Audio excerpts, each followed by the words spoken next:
આપણે ધોરણ 6 ની દશાંશ સંખ્યાઓ ચેપ્ટર 8 નો સ્વાધ્યાય 8.1 પ્રેક્ટિસ વર્કનો ગણીશું. નંબર 6 નીચેની દરેક સંખ્યામાં 3 ની સ્થાન કિંમત લખો. પહેલો દાખલો શું છે? 13.268 તો એકમના સ્થાન ઉપર છે, તો આની સ્થાન કિંમત શું થશે? 3 થશે. બીજો 987.23 પોઈન્ટ પછી બીજા સ્થાને છે, તો શું થશે? 3/100 શું કરવા? બીજા સ્થાન ઉપર છે એટલે.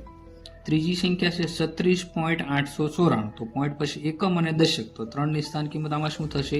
30 થશે. ચોથો 345.67 તો પોઈન્ટ પછી એકમ દશક 100 તો 3 ની સ્થાન કિંમત શું થશે? 300. પાંચમો દાખલો છે 89.345 તો પોઈન્ટ પછી પેલા સ્થાન ઉપર છે એટલે શું આવશે? 3/10. પછી 92.236 તો પોઈન્ટ પછી પહેલો આંકડો બીજો આંકડો છે એટલે છેદમાં કેટલા કરવા પડશે આપણે? 100. પોઈન્ટ પછી બે આંકડા છે. સાતમો 23.569 તો પોઈન્ટ પછી એકમનો આંકડો એટલે કેટલા આવશે? ખાલી 3. આઠમો 61.453 તો પોઈન્ટ પછી એકમ દશક અને 100 તો શું થશે? પોઈન્ટ પછી 3 આંકડા એટલે શું આવશે?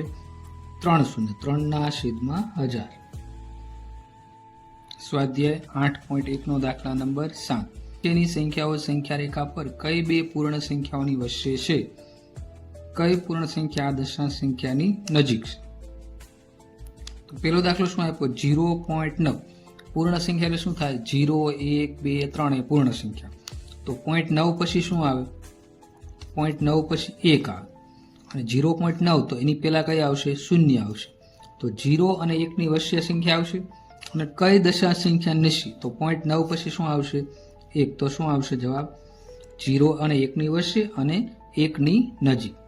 પછી છે 4.1 તો 4.1 ની પહેલા કઈ સંખ્યા આવશે? 4 અને એની પછીની પૂર્ણ સંખ્યા કેટલી આવશે?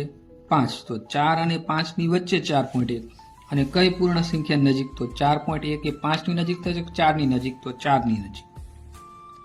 પછી છે 2.8 2.8 છે તો એ કોની વચ્ચે આવશે? 2.8 પછી 2.9 અને પછી 3 થશે, તો 2 અને 3 ની વચ્ચે અને કોની નજીક થશે? 3. 2.8 પછી 2.9 અને 3 ઓલામાં શું થશે? 2.1 2 3 તો 4 5 6 તો 2 થી દૂર થશે, તો કોની નજીક થશે? 2 ની નજીક થશે. પછી 6.2 તો કઈ પૂર્ણ સંખ્યા આવશે? 6.2 પહેલા 6 અને 6.2 પછી 7 8 9 10 6.9 6.9 પછી 7 થશે, તો 6 અને 7 ની વચ્ચે અને કઈ પૂર્ણાંક સંખ્યા નજીક? 6 ની નજીક થશે. પાંચમું છે 3.17 તો એ કોની વચ્ચે નજીક આવશે? 3 અને 4 ની વચ્ચે આવશે.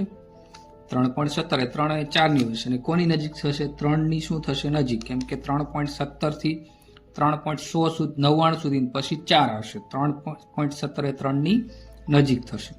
પછી છે 0.97 તો 0.98 0.99 અને પછી શું આવશે? 100 તો કોની વચ્ચે થઈ? 0 અને 1 ની વચ્ચે સંખ્યા થઈ અને કોની નજીક થશે? 1 ની, કેમ કે 0.97 પછી 98 99 અને 1 તો 1 ની નજીક થઈ. સ્વાધ્યાય 8.1 નો દાખલા નંબર 8. નીચેના અપૂર્ણાંકોને અતિ સંક્ષિપ્ત સ્વરૂપમાં લખો. તો પહેલો દાખલો છે 0.5 તો પોઈન્ટ પછી એક આંકડો, તો 5/10 થશે. હવે આનો અતિ સંક્ષિપ્ત રૂપ આપો તો 10 ની જગ્યાએ 5 × 2 લખી શકો, તો 5 5 વયા ગયા, તો ઉપર કેટલા વધશે? 1 અને નીચે કેટલા વધ્યા? 2. બીજો દાખલો છે 0.15 તો આમાં શું છે? પોઈન્ટ પછી બે આંકડા, તો 15/100 કેટલા લખશું આપણે? 100 લખશું. તો આનું સંક્ષિપ્ત રૂપ શું થશે? 20 5 100 અને 5 તેરી 15 તો 5 5 ઉડી ગયા, તો વધ્યું શું? 3/20 વધ્યું. ત્યાર પછી ત્રીજો દાખલો શું છે? 0.35 તો આમાં શું થશે? પોઈન્ટ પછી બે આંકડા એટલે 35 શું થશે? 100 તો 100 ની જગ્યાએ 20 5 100, 35 ની જગ્યાએ 7 5 35 તો 5 5 ઉડી ગયા, વધ્યું શું? 7/20. ચોથો દાખલો છે 7.5 તો આને કઈ રીતે લખશું આપણે? 7.5 તો 7 આખા છે તો 7 આપણે એમના રહી દઈશું. હવે 0.5 એટલે શું થયું? 5/10. હવે 10 ની જગ્યાએ 5 × 2 તો 5 5 ઉડી ગયા, તો 7 એમના અને 1 ના છેદમાં 2, તો ઉપર કાંઈ ન હોય તો 1 હશે, તો 7.1/2. પાંચમો દાખલો 0.025, તો આને કઈ રીતે લખશું? પોઈન્ટ પછી કેટલા આંકડા છે? 3, તો 25 છેદમાં કેટલા આવશે? 1000. તો અહીંયા 25 ની 1000 ની જગ્યાએ આપણે 100 ગુણ્યા 1000 લખી શકીએ. 1000 ની જગ્યાએ 100 ગુણ્યા 10, તો 100 ને આપણે 25 ગુણ્યા 4, તો 25 વહી ગયા. ઉપર શું વધ્યું? 1. નીચે 4 ગુણ્યા 10 એટલે કેટલા થશે? 1/40. છઠ્ઠો દાખલો 12.5, તો 12 પૂર્ણાંક છે, તો 12 ને આપણે એમાં રાખીશું પોઈન્ટ પછી એક આંકડો એટલે 5/10, તો 10 ની જગ્યાએ 5 ગુણ્યા 2, તો 5 ઉડી ગયા, તો વધ્યું શું? આ 12 પૂર્ણાંક એમ નામ. અહીંયા ઉપર કાંઈ ન હોય તો 1 અને છેદમાં કેટલા આવશે? 2.